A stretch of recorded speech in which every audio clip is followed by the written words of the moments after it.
वाराणसी जिले में 2 व्यक्ति कोरोना संक्रमित पाए गए। दोनों व्यक्ति अपने घरों में आइसोलेशन में रह रहे हैं। बीएचयू आईएमएस ने 10 बेड का वेंटिलेटर युक्त संभावित कोरोना मरीजों के लिए कोरोना वार्ड बनाया। अस्पताल में आने वाले मरीजों और तीमारदारों को कोरोना प्रोटोकॉल फॉलो करने की दी जा रही है हिदायत। बोले निदेशक, कोविड-19 के जैसा यह वेरिएंट प्रभावी नहीं है, फिर भी है सतर्क रहने की जरूरत। वाराणसी जिले में 2 व्यक्ति कोरोना संक्रमित पाए गए हैं, जो बीएचयू के लैब में कार्यरत थे। दोनों व्यक्तियों द्वारा देश के अन्य प्रदेशों में भ्रमण किया गया है। इस समय दोनों लोग अपने अपने घरों पर आइसोलेशन में हैं, जहां पर स्वास्थ्य लाभ ले रहे हैं। इसकी जानकारी मुख्य चिकित्सा अधिकारी डॉक्टर संदीप चौधरी के द्वारा दी गई। जिलाधिकारी सत्येंद्र कुमार के दिए गए निर्देशानुसार सीएमओ ने बताया कि जिले के सभी जनपद स्तरीय चिकित्सालयों में संभावित कोविड संक्रमित व्यक्तियों के जांच के निर्देश दे दिए गए हैं, जिनकी सूचना UDSP portal unified disease surveillance platform पर भरना होगा तथा एकत्रित किए गए सैंपल की जांच करने के लिए बीएचयू के लैब में भेजा जाएगा। बताते चले कि देश में कोरोना के मामलों में एक बार फिर से बढ़ोतरी देखी जा रही है। देश में कोविड-19 के एक्टिव केसों की संख्या 1200 से ज्यादा पहुंच चुकी है। इनमें सबसे ज्यादा मामले केरल में दर्ज किए गए हैं। इस राज्य में कोरोना के 430 मामले सामने आ चुके हैं। महाराष्ट्र में 208 लोग कोरोना पॉजिटिव हैं। दिल्ली और कर्नाटक में भी कोरोना के 100 से ज्यादा केस सामने आ चुके हैं। बात करें पिछले 24 घंटों की तो बिहार में 6 कोरोना के केस सामने आए।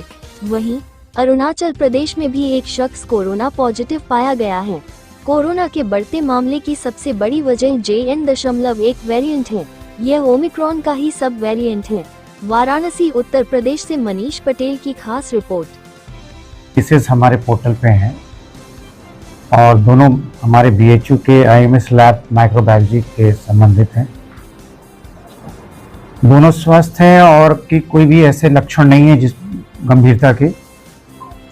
होम आइसोलेशन पे हैं और कोई अभी इनमें गंभीर लक्षण कुछ भी नहीं है। सर, जैसे मरीज बढ़ते जा रहे हैं इस प्रदेश में, तो क्या कुछ दिशा निर्देश भी जारी किया गया है? सरकार के द्वारा नियमित रूप से हमें दिशा निर्देश आते रहते हैं, क्योंकि अभी 1 महीना पहले ही हमने अपने पूरे मॉक ड्रिल किए और रेगुलर हमें मॉक ड्रिल सरकार के माध्यम से पूरे प्रदेश के हर जनपदों में होता है, हमारे यहाँ भी हुआ। और इस मॉक ड्रिल में पूरी प्रिपेयरनेस हमारी इस बीमारी के लिए होती है। स्टार्टिंग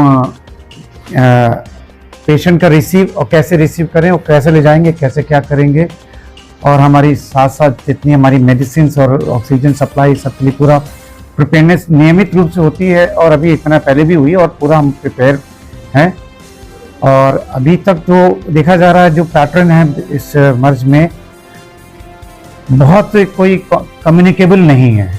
ये कुछ लोगों को स्पोरेडिकली हुआ है, जो या तो किसी सर्दी जुकाम अन्य बीमारी में थे या कोई इम्यूनो कॉम्प्रोमाइज थे, लेकिन एक दूसरे से इन्फेक्शन पर जो ट्रांसमिट होता है उस तरह का भी कोई पैटर्न नहीं नज़र आ रहा। और अभी कोई भयभीत होने की आवश्यकता भी नहीं है, क्योंकि वैसे भी एक वायरस है और आमतौर पे इन्फ्लुएंजा वायरस का ये एक पार्ट है और बीच बीच में म्यूटेट होता रहता है, तो कुछ केसेस आने रहते हैं। लेकिन अगर